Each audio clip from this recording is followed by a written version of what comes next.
What if the ancient peoples of the Americas possessed advanced knowledge of metalworking long before the rise of European empires?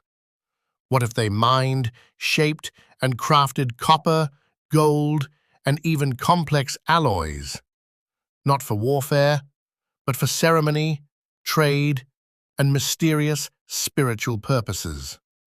In today's episode of Untold Secrets of Ancient America, we journey deep into the minds of the ancient copper masters and uncover a legacy of metallurgy that history books often leave behind.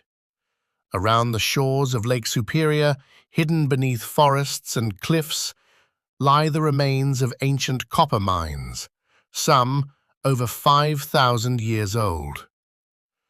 These prehistoric Americans extracted pure float copper, so pure it required no smelting. Using stone hammers, they shaped the metal into tools, weapons, ornaments, and sacred objects. Archaeologists have found tens of thousands of hammerstones and mine pits, some stretching hundreds of feet into the rock. But here's the mystery. Estimates suggest up to 500,000 tons of copper may have been mined, yet only a small fraction has ever been recovered. Where did the rest go? Was it lost, melted down, or traded across vast ancient networks that we're only beginning to rediscover?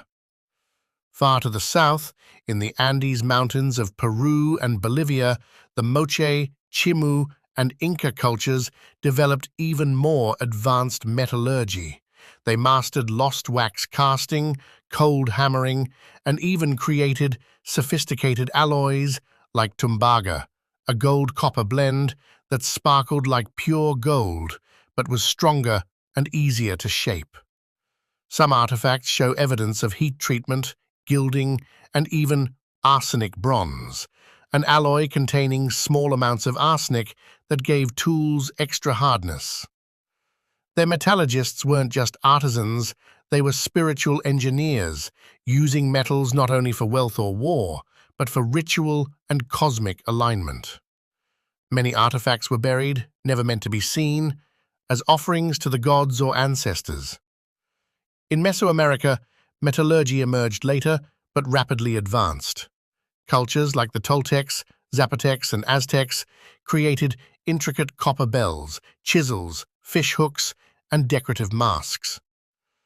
Many scholars believe knowledge of metallurgy came northward from South America, traveling along ancient trade routes through what's now Central America and Mexico.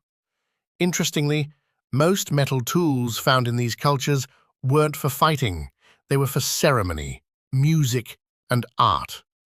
This suggests a radically different approach to metal, not as domination, but as connection, to earth, to gods, to sound and spirit. Some researchers argue that the absence of traditional smelting furnaces in North America means native cultures never truly mastered metallurgy. But is that really the case? Experimental archaeologists have shown that small-scale smelting can be done with earth ovens, charcoal, and natural draft chimneys, and certain copper tools exhibit signs of heat treatment and annealing, suggesting techniques more sophisticated than simple cold hammering. Were these methods lost over time? Were they deliberately kept secret, knowledge reserved for a sacred class of smiths or priests? Or were we simply looking in the wrong places all along? For many ancient American cultures, metals were more than materials. They were spiritual conduits, shimmering reflections of celestial power. Copper was associated with lightning, medicine, and purification. Gold was linked to the sun, the divine, and eternal life.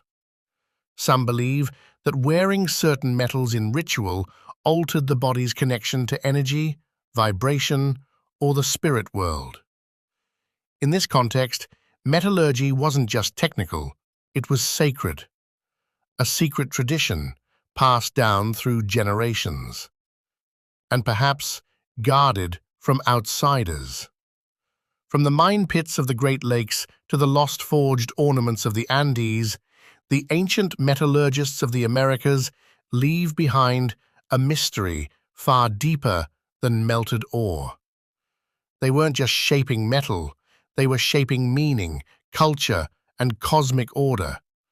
And as we dig further into the earth, we uncover not just artifacts, but forgotten truths about who these people were and just how advanced they might have truly been. This has been Untold Secrets of Ancient America. If you enjoyed this episode, don't forget to like, subscribe, and share, and let us know in the comments. What do you think happened to all that ancient copper